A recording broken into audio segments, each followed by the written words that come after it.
All right, all right, all right. We are back with WAP, Wealth, Assets, and Prosperity for your life and your business. I am very elated to be here on Brownstone Media and KCCR Radio with my girl, Krsytal. I cannot wait for you guys to meet her. My girl, Krsytal Taylor, is the owner of Fitness is Not a Game, a dynamic health and fitness coach, an author, and a speaker on a mission to empower women to break free from fad diets and achieve sustainable health and fitness. With over a decade of experience, she's helped hundreds of people transform their lives with personalized meal plans. I know that's right. And workouts that fit busy schedules. Now, y'all know y'all can't wait to hear what Krystal got to say. Krystal believes in the importance of developing healthy habits that last a lifetime and is a firm believer that anyone can reach their health and fitness goals by adopting a balanced lifestyle, not following fad diets. She is an avocado lover, yes, a beer enthusiast, my kind of people, who's passionate about helping others achieve their goals. So without further ado, let's welcome my girl Krystal. Look it. I'm loving this whole introduction and the energy. I'm like, yes, bring me out. I feel like I'm playing double dutch. Like, bring me out, bring me out, bring me out. I found the perfect one and go. Hey, Coach Jacqui. Yes, I love you, Krystal. I'm so excited to have you here. Man, let me just tell y'all, when I first met Krystal, one of the things everybody said is she gonna be up in the morning working out. I said, this is my people. I love that. So before we get as we get started, yeah. How did you get here? How did you get into the fitness arena? You know what? I sort of fell into it. Mm-hmm. I never planned on it. I have my MBA, undergrad in marketing. I worked at nonprofit. I was a corporate trainer. So I've done all of that stuff. I was following the ladder that I thought I was supposed to follow, right? Right. And so it started, I guess it's a long story, but the quickest way towards the end is that in 2014, I decided to challenge myself and do a fitness competition. Now, prior to that, I had been doing little stuff. People always like, oh, can I work out with you? Because I started actually exercising for myself when my mom got sick in 2008. I realized that was a great stress reliever for me. Like I was already exercising, especially, let me back up. Let me stop lying. I tried to get a short story, but it's a long story. It's like, okay, give it long, girl. I got to bring it back. And then I got to bring it back. So realistically, I didn't start exercising and stuff until I went to the military when I was in college, right? And that was when I first was like, wait a minute, I am really strong, because I was always afraid to be an athlete, like I didn't have that confidence that I can get out there and do it and da-da-da-da. Got to the Army and was like, wait a minute, I'm good at it and I like it, right? Okay. And then life happens, got married, has kids. That second baby told his body, I didn't like it. I became, like a lot of women, desperate, sad, all the things.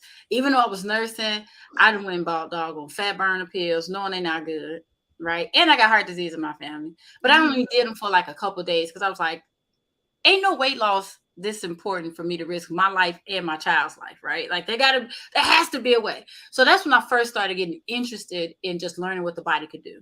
So at the time, I don't know if you remember Bally Gyms, Bally. Yes. So you know how long ago that was, right? Bally was offering like free personal training sessions. Sure, I'll take some free. We're young and broke with 2 kids. So I go and I'm in this session with this trainer and I realized I was just soaking it all up. It was so intriguing to me. I was like, how does he know this? And I just kept soaking it up. So fast forward, I decided, one of the things I decided to do to start losing the baby weight, in addition to how I changed my eating, was to go back to running. Because that was a challenge for me, because I was never the strongest runner in the Army and I wanted to challenge myself. So I started running, ended up getting up into a full marathon. And then I was like, that's cool, but I wonder what I can do with this body. So let me go and get into a figure competition. So I did that.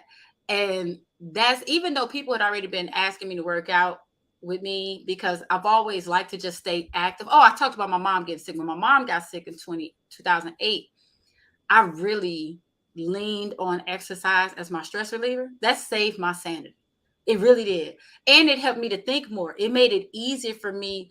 I realized I had more questions and clarity to go ask the oncologist after my runs, right? It was so weird. Oh, And I man. was like, what is this? Like the day she had her first surgery, and they realized they couldn't get the cancer out. The first thing I said was, I was looking around, I was like, I need some shoes. I need to go running. They were like, what? I was like, I need to go run. Like it was just at that point, that became my stress relief because too many people lean on alcohol and food for stress relief as opposed to exercise when it's the best one for you all the way around, right? 1000%. Right. So because of that, people had already been sort of leaning like, oh, I like to work out with you, da da da da da. But when I did that competition in 2014, I know that's right. look, folks was like, ma'am, what is you doing? How can I do it too? And then, but you know what? But still, I was still working full time.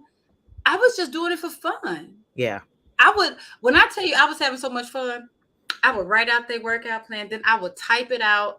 I would print it. I would bind it. Like I was creating them good old books, meal plans and everything for free. And my husband was like, what are you doing? Why are you giving this away? And I was like, I wouldn't. But he said, Chris, you have been waiting for so long to find your passion. This is like you finally found it. Why not get paid for your passion? Like you're doing this for free because you enjoy it, you love it. Just go jump. And that's how I ended up here. I just put a filler out there on the socials and asked is anybody interested in a virtual program? I would coach them virtually. And that's how it started. I didn't expect it at all. Like you paid me as a 16, 17-year-old young girl who thought she was unathletic to think that in her 30s and 40s, she would be a health and fitness coach. Wild, right? Especially when you weren't athletic to begin with. It's so funny because like I'm an athlete, so for me it's just getting back to what has always felt good. But to have not had that and to start it and be like, wait a minute, I like the way this feels. Look, phenomenal. I still remember the first time in basic training, we were doing hamstring stretches. I'll never forget that. And I looked down and I saw that quad muscle. I said, what is that? Like, I like it. I still remember the first time I saw my traps in AIT. I just come out the shower, had my sports bra on, getting ready. And I was in the mirror like, oh, you gotta watch out. And we're doing this stuff. The Army back then, I like the way these kids are spoiled in the military now. I don't know how much it changed, but I know when I was in the military, we had no weight room. There were no weights. There was no equipment. You use your doggone body. And other people. Now I've had to carry other people for my extra resistance. But we had no weights. But that was the exciting part. I was like, you can really do a lot just with your own body. Like, like and it removes that excuse when people are like, well, I don't have equipment. I don't have access to a gym. You don't need that. Like, I learned so much from the Army, just being able to I always say, beat this body up on its own. Like, beat it up. Because I had a drill sergeant said, one day we had to do wall climbing and rappelling. And he said, if you can't lift your own body, now he wasn't nice about it. He said, if you can't lift your own body, you're a waste. But it made sense to me, though. He was like, it's your body. He was like, so if you mean to tell me that if we're in battle, something's going on, somebody else has to come save you because you can't lift your own body. You're putting other people at risk because you can't lift your own body. Say less. That's deep.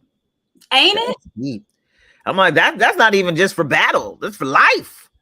And you know what? So during the pandemic, I started the Black Health and Fitness Revolution. And the reason why I started that is because Dr. Fauci talked about the disparity between the number of Black and brown folks who were dying from COVID when it started. And the reason why we were dying at a more rapid rate was because we had so many other underlying health issues, right? We had so many other things going on that by the time COVID came in, it just shut everything down. I was like, something got to change. Like, something has to change. Like, we really have to start taking better care of ourselves. So that was the start of, but then folks were going crazy during COVID. Like Mm-hmm. folks were robbing the elderly for their groceries here. You know what I'm saying? And we're like, we don't know if it's really gonna go down. And if Mm. it goes down and we have to escape, we got to be ready. Yes. So it became a revolution on different ways. You know what I'm saying? And you don't want to have to think about fighting for your life, but Right. it's possible. It's Mm. possible. You know, if we have to escape, I don't want to be the one holding everybody back, talking about go on without me. And they're like, Right. no, we're not leaving you. You know what I'm saying? You can't keep up. We're gonna be running Yes. together. You know what I'm Yes. saying? That's just my philosophy on it. I love that. And speaking of 2020, I love that you brought that up. In 2020, because I was a fad dieter, like fad diet after fad diet after fad diet. I mean, I think I did it all. I did a keto, I did the smoothies, I did the intermittent fastings. I mean, I did it all, right? I don't think I did paleo, but that's okay. That's neither here nor there. But, huh? Paleo is cool. I like paleo. See, there we go. Look, the one I didn't try probably would have worked. So the thing about it is, people start these fad diets because they're looking for a quick fix. Why do you think that is, A?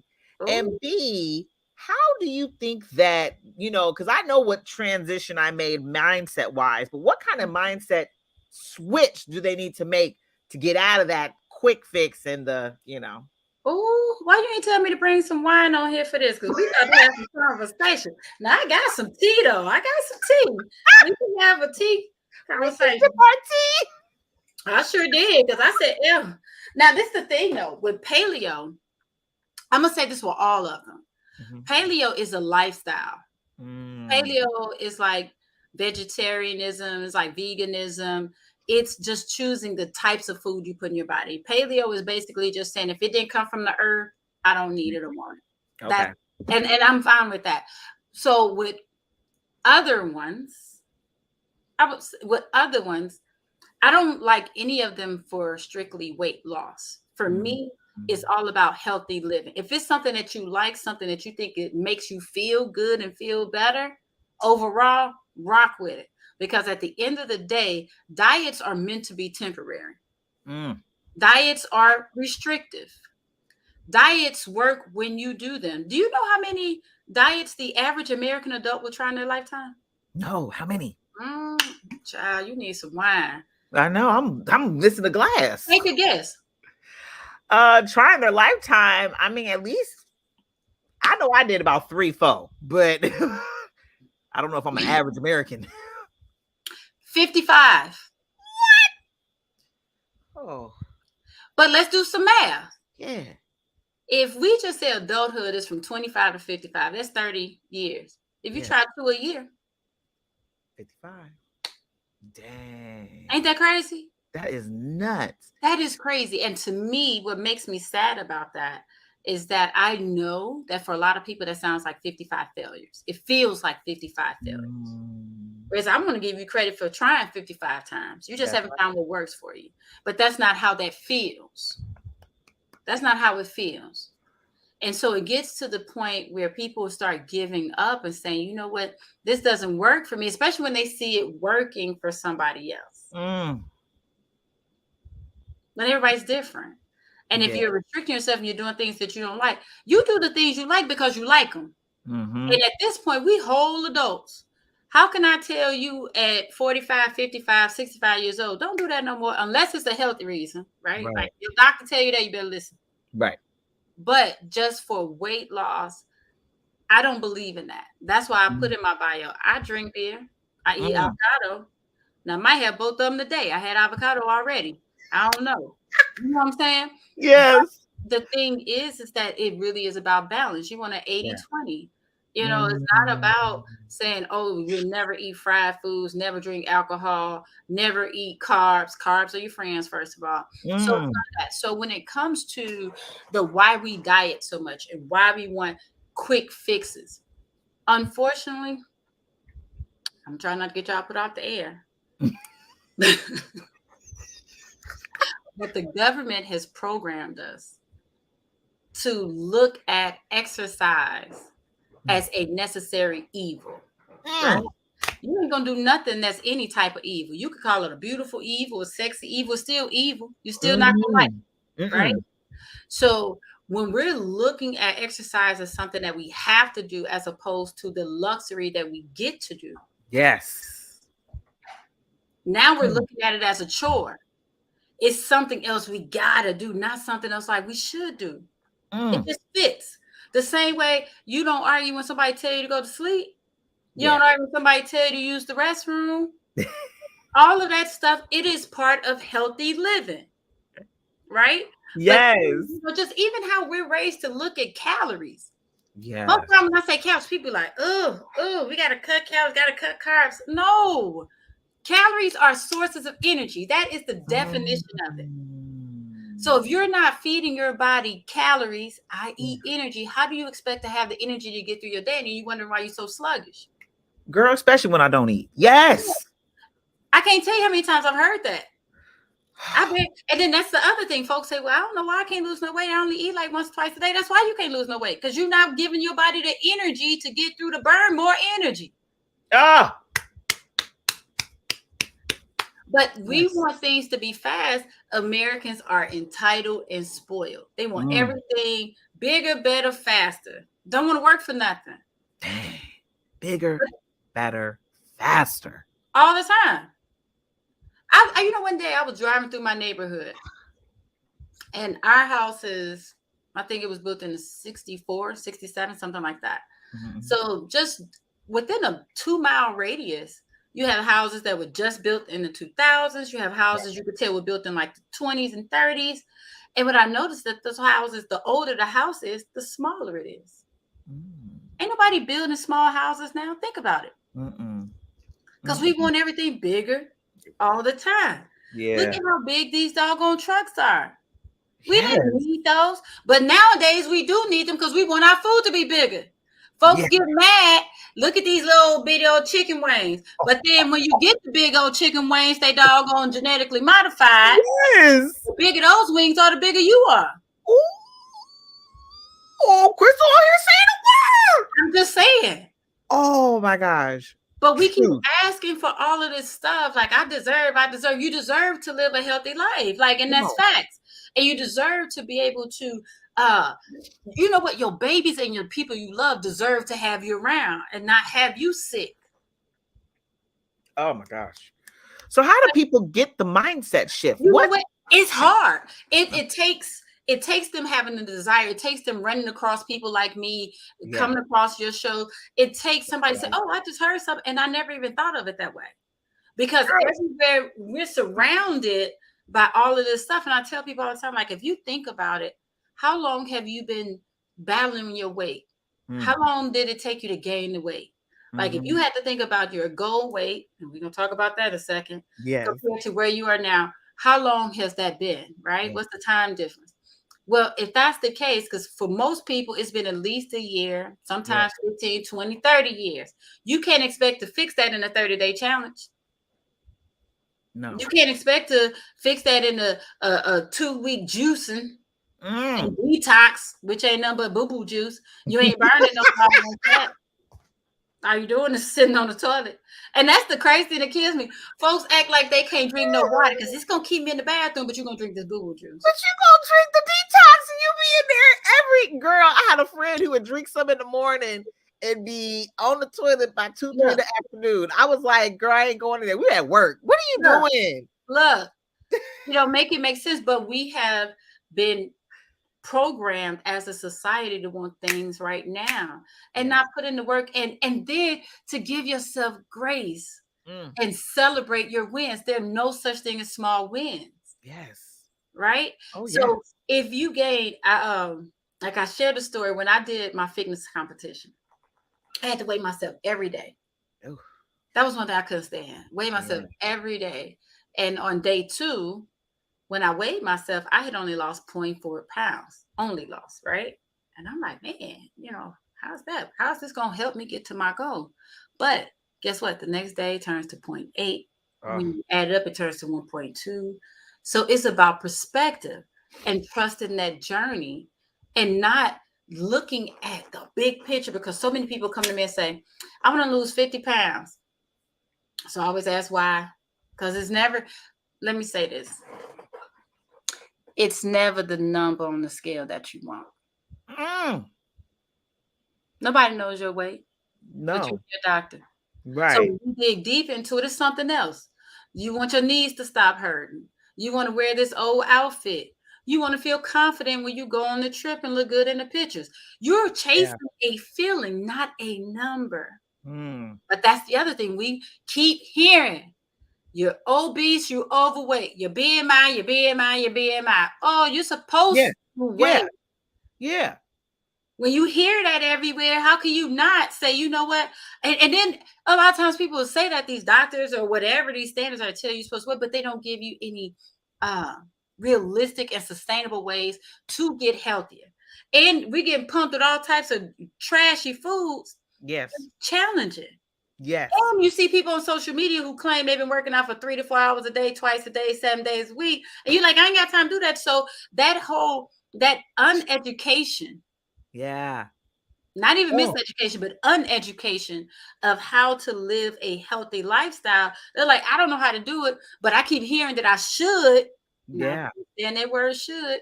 Should is a comparison word, and comparison is the thief of joy. But when you keep hearing that, you're like, I'm going to do whatever it takes to get there because I should weigh that. Because I should weigh that. And that's you get that from the doctor. Because I was just about to say, my experience, I went to the doctor. They tell me I should be weighing this. They put me on a diet. They put me on a diet where, girl, they were giving me pills and I was only eating 800 calories a day. What kind of cockamamie junk was that? And it was your BMI, you're overweight. It was like, oh my gosh. But truth be told, all I want to do is get in a thong and be sexy on the beach. Look, that's my feeling. Look, I tell you, that BMI chart, one, it ain't even created for us. Nope. So in the Army, if you don't meet certain height and weight, they tape you with a measuring tape to see if your body is proportionate, to see if you can pass your physical. Oh. I got taped every single time. Never. The only time I ever made weight was the day I shipped out for basic training. That's it. And that was only because they kept scaring me. And it was crazy because they wanted me, because I'm 5'5". They wanted me to be 135 to ship out. And I think for the longest, I was like 137, 139. So I think it was 139. So I feel like I had small. Oh, wow. Right now, Jacqui, you just saw me a couple weeks ago. Yeah. I'm still considered to be overweight. Wow. Yes. If I put in my numbers, I think they want me to be 120 something, 130. I said, lies you tell. Lies you tell. I was 126.6 when I stepped on the stage in 2014. And I said, I'll never be that small again. I'm a whole adult. I'm a whole adult. I don't need to be no 120 nothing. Nothing. I didn't like it as soon as I saw it was 129. I was like, oh, I can't wait for this competition to be over. So and that's the thing. When it's for an event or something like that, I can get, doing drastic stuff to meet that. But I didn't gain everything back immediately. Excuse me. But it wasn't about that number. For me, I just wanted to challenge myself to see how tight and toned I could be. It's a different challenge for a different amount of time as opposed to it being unhealthy. So it's a matter of people like you having these conversations, educating people to get them to look at life differently, look at exercise different, look at eating differently. Because like I always tell people, there's no such thing as a cheat day or cheat meal, because there's no such thing as good or bad food. Ooh. All food is fuel. Yeah. Because again, if you tell yourself that you ate something bad, words have energy. Oh. So if you ate something bad or you cheated, you either gonna do a couple things. You either gonna punish yourself, go way too hard, or you're gonna throw up your hands and say, I already messed up, and then you're gonna quit. Yes. I look, I'm really sitting here thinking right now, Chris, I got a couple people I know I want to send your way. Okay, so because straight up, all this stuff matters. And I think that so many of us do the giving up part Mm-hmm. or the pushing yourself too hard part. I've seen Mm-hmm. myself definitely do that with workouts. Like, oh, Yeah. I didn't get this one in. Let me try to get Yeah. 45 minutes in. Now I'm to the point where if you didn't get a workout in yesterday, girl, just do your 30 minutes the next day. You'll be fine. Like, just, Because consistency does not equal perfection. mm, yes. People think that consistency means they do everything they're supposed to do every time. Mm, No, no, no. no. So obsessed with this conversation. Like, this is like, you have no idea. This is like life to me. And people may be thinking, like, how does this even equate to WAP, Jacqui? We talking about wealth, assets, Oh, and prosperity. Your oh. health is your wealth. Your health is Absolutely. your prosperity. Let's keep it Look, 1,000. look. Because if you want some money, do you want to spend that money on a beautiful trip or 50 million copays and prescriptions and surgery? Dang. You just slapped everybody on their face right now. You know what I'm saying? Yes. Like how? Like what you gonna leave for your future generations other than diabetes and heart disease? When you're not focusing on living a healthier lifestyle so that you can teach that to your future generation so that they can live longer and y'all can keep making more money to put in this family trust to keep building generational wealth. Come on. Yes. It's like too often people you just hear, they'll say to sound cute, health is wealth, but what are you doing? What are you doing? Are you drinking water? Are you at least being mindful? Like I said, there's no such thing as perfection, but at least be mindful and pick a struggle. You can't have all the struggles.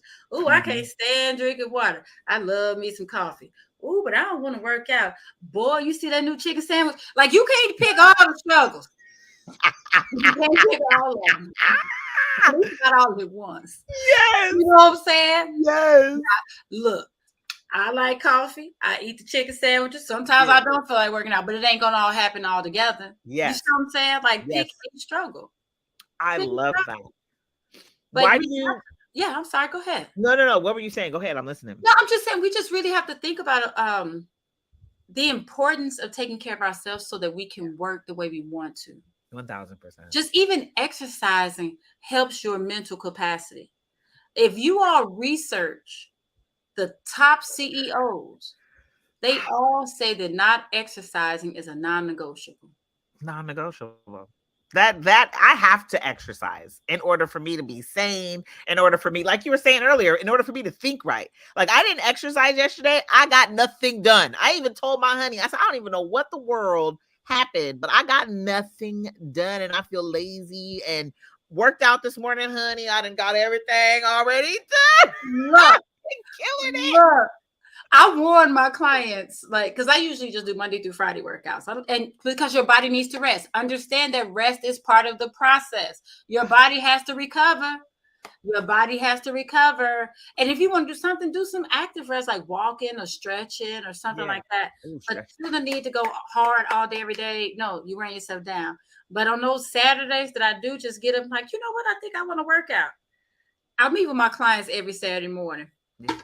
And on those Saturdays, after I worked out, they can tell because I come on with a whole different personality. I sit down, I'm glowing, smile all big, and I'm like, I feel saucy today, y'all. It worked out. Got that blood pumping, like, let's get it. But it does help you to approach the day in a very different way.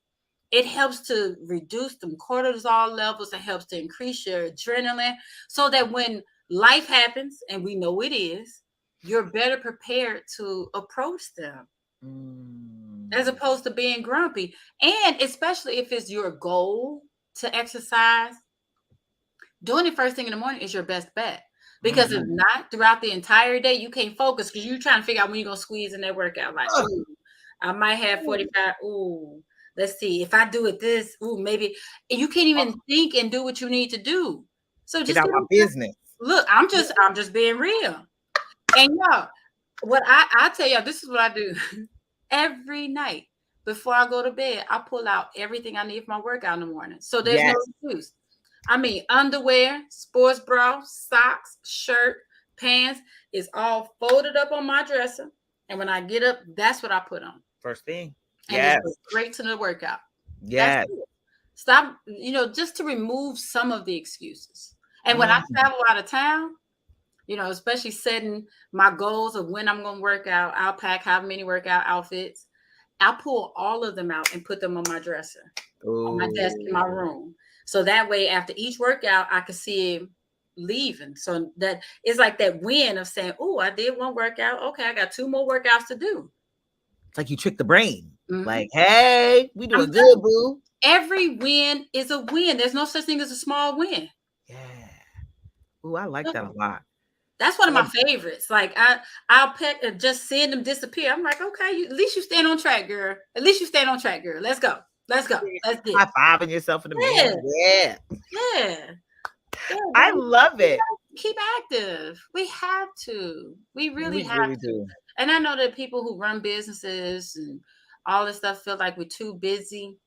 Look, at least you get to control your time when you exercise. You can't control your time. You got to go to the doctor. Or you have to be in the hospital. Krystal hits me in all the heartstrings. I would rather give myself 30 minutes a day as opposed to being shut down for hours or weeks.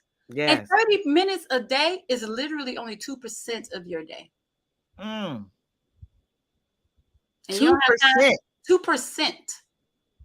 So the other 98% is more important than your health? Well, and then this is what I tell people. You're pouring into other people all day long, whether it's on the job, whether it's with your kids, your spouse, your friends. You could be a very active sister, brother, cousin, somebody in somebody's life, and you pouring and pouring and pouring, but you ain't even took the 2% of your day. True. Because all you need is 30 minutes. And that's the other myth. Like I said, social media would jack people up too. I look at some of these videos and I'm like, well, why are you even doing that? what muscle is that working? Why? Right. Okay? And then you see me like, 3 hours, 4 hours. What you doing? What you doing for 3-4 hours? Good because question. The only thing you need is 150 minutes per week. That's it. So if you give yourself 5 days, that's 30 minutes. And those 30 minutes don't even have to be consecutive. Oh. You can spread them out throughout the day. That's wild. I like that you said you can spread them out throughout the day. So what does that look like? Tell me more. So I have something I call my sneaky workouts. Because I do know that sometimes life be lifing. And it is difficult to get 30 minutes, like when you're running around, stuff like that. So what I do is I like to tack exercises on to other things I'm doing all day anyway. So when I go to the restroom, I do 10 squats. I know that's right. And if you're drinking water the way you're supposed to, you're going to go to the restroom at least 5 times a day. That's 50 squats that you wouldn't have done otherwise. And exactly. When I go in and I refill my water bottle, you see, I got a nice big one. I do push-ups off my counter while the water is refilling. Y'all hearing this? Or when I microwave my food, while the food is microwaved, I'm doing push-ups off the counter. While I'm washing my hands, I'm doing straight leg kickbacks. I mean, you can just be working out all day. All day. Because you're already doing these things anyway. Yes. Why not tack on the exercise? When I finally get a chance, sometimes, to sit down and watch TV, outside of sitting at my desk, like if I say, I'm going to sit on my couch like an adult, I would sometimes do a commercial breaks, because a lot of these doggone shows don't even let you fast forward commercials anymore like we used to. Get on the floor and do leg drops to do some ab work. Wow. Or sometimes I'm washing my hands or micro my foot, I do side bends. There's so many different things you can do to just tack it on. I will tell you this, something else I do, I make more work for myself. Meaning, you know how like we'll kill ourselves to bring in all the groceries in one trip, have bad. I just say, you know what, I'm bringing a couple in at a time just to add those extra steps. Yes. I'll park far away too. I do park far away back in the parking lot just so I could get that walk in. Yeah. When I'm washing my clothes, like if I'm drying my clothes, if I'm lying drying my clothes, I don't pull them all out, put them in a basket. I get one at a time and walk over to the line and hang it, walk back, get another one, go back. But just adding those extra steps. It's really just a mindset of saying, okay, what else can I do to keep moving my body? And it's not killing me. It's not taking me all outside of what I was going to do anyway. Yeah. I cut out those shortcuts because we start taking all these shortcuts and then we start wondering why we're gaining weight and why is this extra pudge and stuff like that. It's just another way to just keep moving. Ooh, I love this. This is so good. So we are here on Brownstone Worldwide, KCCR Radio with my girl, Krsytal Taylor, as she drinks her water like the phenomenal queen she is. Where's your water? Right over here. I got to get over to it. It's right, literally right here. I'm like, let me grab some. But fitnessisnotagame.com. Right here, you can get yourself some sneaky workouts. She done gave us a few. She done plugged a few. But go on and go to this website and check that out. And so, okay, good question. While I go grab my water, can you let us know how much water should we be drinking? I'm gonna grab my bag. Yeah, thank you for going to get your water. Thank you. But yeah, so the whole myth used to be, where the thought used to be, that we should all drink 8 cups of water a day. No. That's only 64 ounces. You should be drinking half of your body weight in ounces. So if you're 200 pounds, you should be drinking about 100 ounces. Wow. But this is why. Let's think about it. Talk to me. Your entire body is made up of water. Your skin, your brain, your eyes, your bones. Your bones are made up of 22% water. I did not know that. Your hair, everything needs water. Kidneys, lungs, everything needs water. So if your body is 200 pounds and your body is made up of 70-something% water, how are you expecting all of your body to work the way it's supposed to if you're only giving it this small amount of water? Everything has to be lubricated. It does. Yeah. Your skin needs moisture. Yeah. Your hair needs it. Your brain needs it. A lot of times you're feeling lethargic, feeling grumpy. Yeah.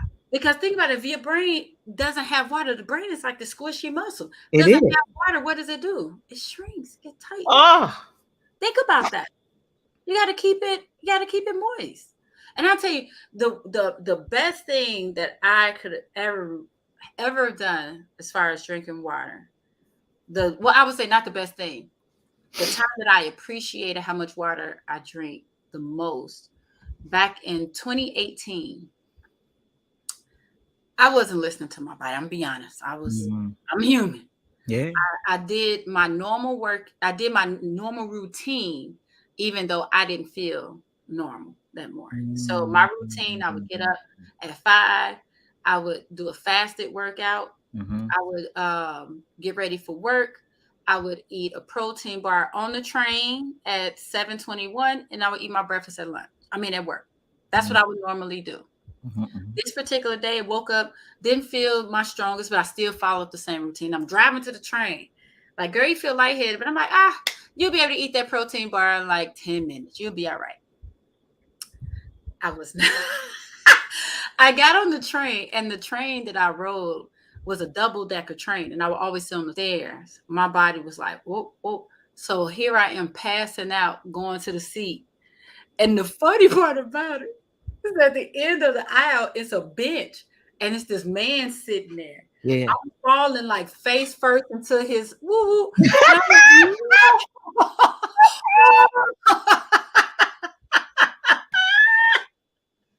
Oh my gosh. Oh my gosh. And I've got my bag, I got all this stuff, but luckily, he saw me coming in, he caught me. Yeah. And he sat me down, like, ma'am, you okay? And I'm like, yeah, I'm okay. Thank you. And I noticed at the time my foot was hurting. I was like, what the hell? How did I hurt my foot? But I sat there, I drank my water, got my protein bars. I'm like, you need to eat now. Like, I knew what it was. You need to eat now. And I noticed, like, oh, your foot is hurt. So I took my shoe off, and I was like, I was like, put it back on. I got to work, could barely wear my shoe. I'm like, what the heck? I really thought I had just sprained it, and it was just going to go down. That was in March. I ended up having to have surgery on my foot just from stumbling 5 different things happened to my foot. I'm trying to see if I can get an example. But what happened essentially when I finally got to a podiatrist and she did an x-ray, you ever had a piece of hard plastic and you bent it so far that it turned white and you turned it back? That's what my bone did. No. Yeah. But if I wasn't hydrated, think about that. Broke. Ah! Ain't that something? That is definitely something. You know, so when I was in college, and I'll tell you the reason why I drink so much water. I'm loving this. When I was in college, I have a very high tolerance for pain. So by the time I get to the doctor, I know something's wrong. Like, something ain't right.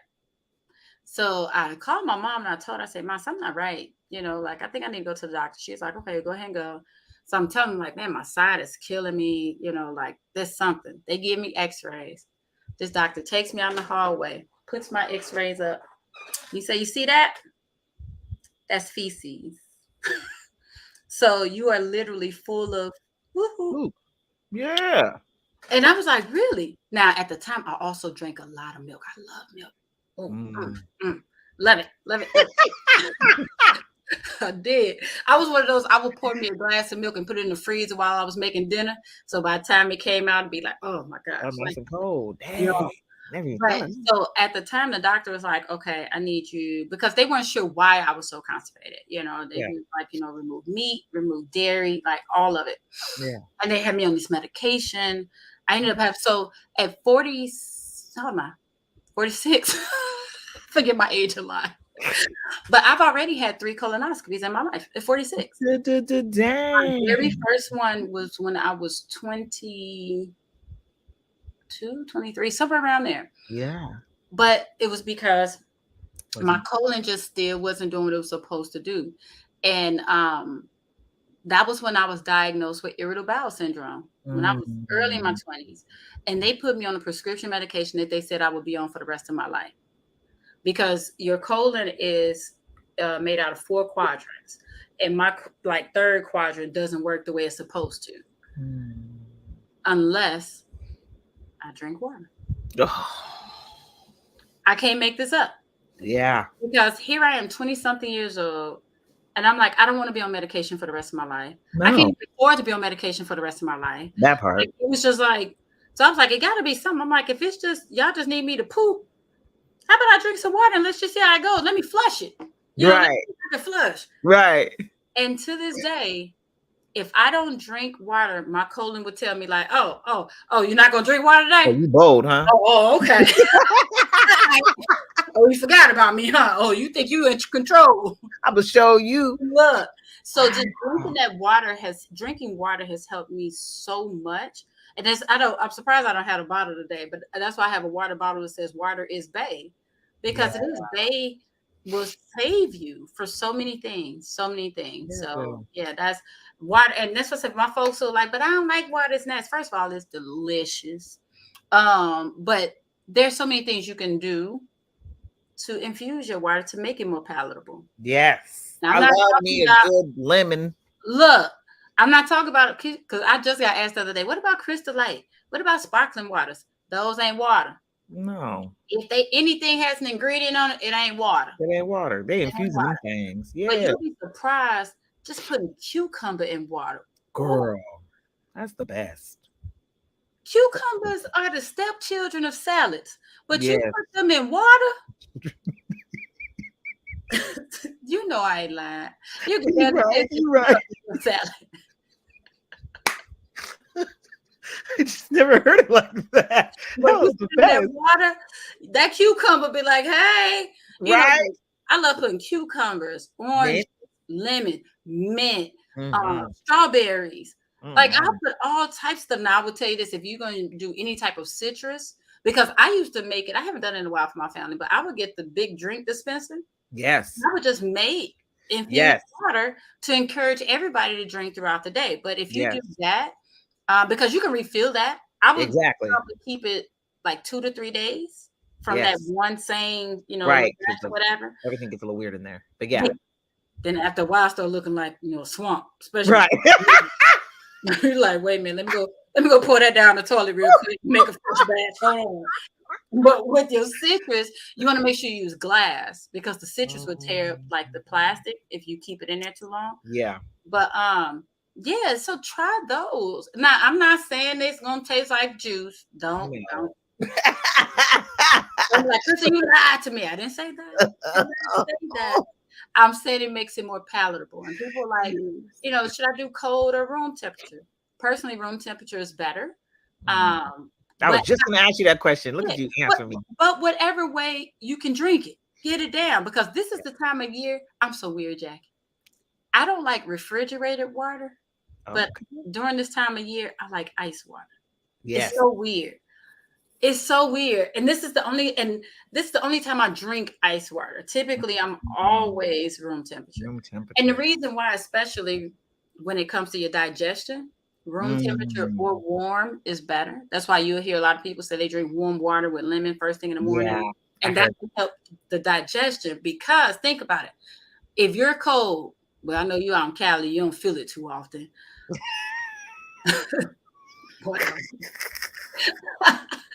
But you remember what it could be like to be cold in them conference rooms. Yes, girl. What do? You do this. You shrink up, right? Yes, immediately. The same thing happens to your colon when you give it cold water. Shrinks up. You give it warm. It loosens. Yeah. Dang. I never, it's so funny because my second episode, Dr. Dan came on talking about cold water versus warm water. And I was loving the whole conversation, but I love how you just took it to the colon. Let me know what it's doing. He just said slow down the digestion, but you told me my whole colon is like, bitch. Yeah, it's like, woo, wait a minute. First of all, I'm gonna tell you, your arms look real good. Come on. Yes. You better. Well, you did something earlier. I said, oh, the arm look good. Then you just hit that little side and I saw that little track. I said, hey, come on. What you said earlier when you were like, when I be looking at my lesson, like, ooh, that's been me, girl. That's been me recently. That's the best. And that's why I tell people, just get started. I know we bouncing back, but just get started. Yes. Because once you start to see the results, it becomes an addiction. You don't want to give up what you've accomplished. Yes. You know what I'm saying? You start to think differently about how and what you eat, when you eat. Yes. And start just making better, not saying good decisions, but more cognizant decisions. Yes. As opposed to just living out willy-nilly. Because let's be clear. At this age, y'all, we can't do nothing willy-nilly. We just can't. We can't. No. Our life and our health ain't for play. No, it's not. We can't do that stuff we did at 18, 19. No. Like 18, 19, I had no problem with rolling into the drive-thru at 2 in the morning, getting a big Buford with large fries and a sweet tea. And I'm going to smash it in the bed. And then I'm going to go to sleep. Straight up. Girl, straight up. Yes. And you can do that in your 20s. Yeah. But not after 30. 30. You know what I can't do? I can't go to bed without Tums. Girl. Ever since I had my youngest son, it got to the point like I keep Tums everywhere. Yeah. Everywhere. We don't travel without Tums. No. Because at this point, life is different. It's different. I wish I would eat a big Buford and some fries and a sweet tea laying in the bed at 2 in the morning and think I ain't finna wake up feeling dog sick on the toilet. Girl, don't get me started because we went wine tasting this weekend and all that wine and eating all that fine food. By the time I got home, my whole body was like, oh, heifer, we need to release. Look. Everything. I just did a video, was it maybe 2 or 3 weeks ago? My husband ordered Freddy's. Okay. And he said, I'm just going to get you what you got last time. And I was like, okay. Now, how he thought I got what burger was it? One of them burgers. Because when it came, I'm going in the bag like, where mine at? Like, this what I got? This what you got last time? I was like, no, I didn't. Like, I don't ever get a burger from Freddy's. I usually get the grilled chicken sandwich, right? Yeah. But I'm like, he wanted to make sure I had something to eat. So I'm going to go and eat it. Like I still eat burgers. Yes. I just haven't had burgers from Freddy's or I wasn't in the mood for a burger, but I'm going to go ahead and eat it. Yes. I could not finish it. No. Do y'all have a Freddy's? Do you know what Freddy's is? No, we don't have a Oh, Freddy's, but when I think of just any fast food restaurant and burgers. yes. So this is one of those steak burger and custard type places. So it's not even like the McDonald's and Burger King burger that just sort of like a dry-ish type burger with sauce and stuff. These are the real deal beef steak burgers with all the cheese and like they put a lot of stuff. It's heavy. And that sweet tea. I like sweet tea. Mm-hmm. But when you put ice in it to melt it down and it's still super sweet. Oh, too much. I was like, I couldn't finish. I had to do a video. Like I felt sick from eating half that burger and drinking like 3 ounces of tea. I was just like, I can't. I can't. I love the fact that you brought that up because a lot of us we do feel guilty after we eat the heavy meal. Like, oh, what was that? Why did I just do that to myself? What do you recommend after you do something like that? Do you say just go drink a whole bunch of water? Like, what would you recommend? You know what? Honestly, I'd say listen to your body and what it needs to do to purge it. Maybe you just need to rest. Maybe you do need a reset. You know what I'm saying? To get things out. Excuse me, but I would also say to own that maybe your body has outgrown it. Here we go. And hopefully the next time you make different decisions, because most folks would think that's a fluke and gonna try it again. I think that was just a fluke. I'm gonna go ahead and try it one more time and see what happens. Because I sure love that sandwich before. But once you realize that your body has changed, like I told you how much I love milk, right? Yeah.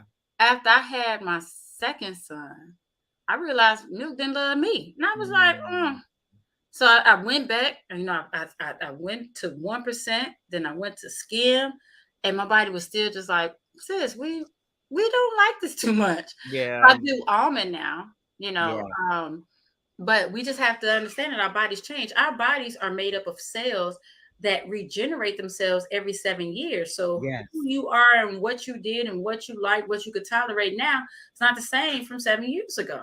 No. The same way when you see people who develop food allergies as adults, their body changed. Yes, shrimp. I can't eat shrimp anymore. I was about to say, I know somebody that has to, and I ain't gonna lie. Y'all can judge me if you want to, but judge your mama. If you have to tell me that I can't have shellfish, I'm gonna be like that doggone lady in Dr. Doolittle. Full of it, eating it. Look. Girl, I have my moments. Moments. Don't get it twisted. I think about it often. Oh my God. I try to few times after. That's what I'm saying. I say that, but I know that I realistically wouldn't. I would be sad, but in my head, because I love it so much. Oh, I tried. I think that's what I think I would have to, and I'm stubborn. I'm a Capricorn. I'm a go through and through. You ain't finna tell me what I can and can't do. Well, how my body gonna respond. So let me see. Now I might like, girl. No, mine just comes out. It's just it don't even get that far. But but that's what happens though. They really have to. Yeah, Jacqui, I'm so stubborn. The very first surgery I had, I didn't believe that anesthesia was gonna take me the way they said it was. I was like, I ain't gonna be sleeping no 10 seconds. You said 198 and you were out, huh? They told me to count back from 10. Oh, 10. I got the 7. I got the 7. And then they told me, they said, after you wake up, you're going to be in the recovery room. You're going to see that there are multiple people in there. And once you can sit up, we'll take you into the second recovery room where you can see your people. Yeah. I'm like, that ain't nothing, because I'm going to wake up and sit up. Yeah. No, I didn't. I woke up and I went there like, what you mean I can't sit? No. I thought I could pick myself up. But that's, again, allowing your body to do what it needs to do when it needs to do it. And that happens even when it comes to our health and our fitness. We want to tell ourselves, we want to tell ourselves that we're not just young internally, but externally. If you were a sprinter back in high school, don't think you're about to be no sprinter just on GP at 45. No. You're gonna pull all them hammies. Yeah. Still got a coach, and you still got to get ready, right? Still got to But, stretch. and that's what a lot of people do. It's like they get amped up. They're like, you know what, this my year, I'm about to do it. And then they just go real hard and then they injure themselves. And that's also another deterrent. Excuse me, another deterrent on why people stop. So I would say for anyone who, and I know you didn't ask, but I'm running with it. For anyone who has not worked out in a while and they know it's time for them to start taking their health seriously, I would say ease into it. If you have not been routinely exercising, don't expect to jump into it 5 days a week, 2 days. Don't expect to do that. Give yourself 2 to 3 days a week. And even start with walking. Start nice and slow. Don't expect to just jump back into where you have been before. Oh, and there was something else I meant to say earlier. When you asked me why do we want things immediate or whatever. So what I was saying is a lot of times we look at the bigger goal. I'm going to lose 50 pounds. That can be daunting. Yeah. That can be daunting. So that's why I always tell people, don't look at that bigger goal. Let's set smaller goals because small goals equals huge wins. Small goals equals wins. So, and even with that, I challenge all of y'all to remove any type of weight from your goals list. I like that. I like that. Your goals to be habit based. Yes. So instead of saying, I want to lose 2 pounds this week, say, you know what? I want to make sure I drink at least half my body weight in water at least 5 days this week. I want to make sure I get at least 7 hours of sleep at least 4 days this week. I want to make sure that I move my body at least 30 minutes, at least 3 times this week.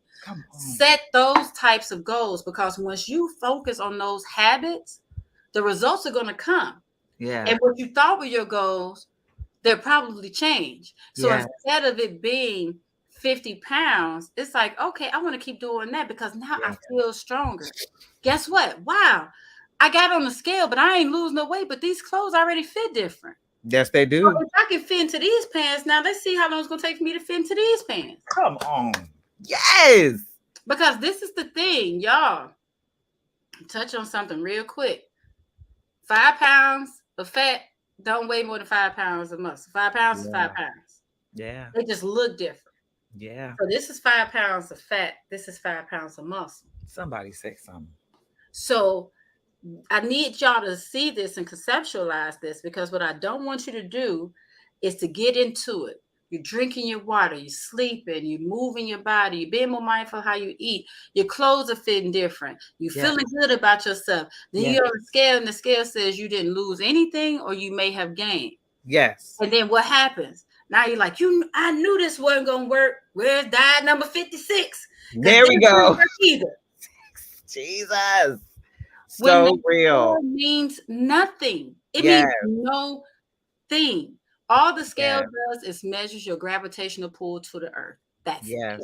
That is it. That is it. But when you feel better, you feel more confident, you feel more toned, your clothes are fitting differently. People are complimenting you. Those are things you're honestly working towards. That's it. That's really what you want. I've loved all of this. We are coming up on our hour. I'm sorry. You have been phenomenal. Phenomenal. This has been a wealth of knowledge, y'all. I need you to go to fitnessisnotagame.com. Get these little sneaky workouts. Shoot, bomb. And follow my girl Krystal on all things Fitness Is Not a Game. All social media. Check out her YouTube. Fitness Is Not a Game. Okay? Because I'm sure you got nothing but juice up in that mama jamma. And that's what good workout juice, not real juice. So and food. And food. We didn't even. I'm gonna have to bring you back, Krystal. I do a segment called In the Kitchen with Krystal every Saturday. And the whole goal is to make meal prep and healthier eating delicious and easy. Yeah, I love food. If y'all didn't see how I dance every time I talk about food. Yeah, I love food. Krystal, hey, could you do that live here? That'd be so much fun. Yes. I'm bringing you back. I'm bringing you back. Yes, absolutely. Yeah, I had such a good time. So me and food, yes. Yeah, because I dance too. I'm like, yes. We'll cook together. Yes. So I love this. We're going to bring Krystal back for some healthy eating. This has been WAP. You are on Brownstone Worldwide, KCCR Radio. Krystal, thank you so much for being here. This was absolutely phenomenal. We're going to come back. We're going to be cooking together on this show here. Yes, ma'am. Yes. Thank you for having me. Hey, I appreciate you, Queen. Okay, I appreciate you. So thank you so much, y'all. And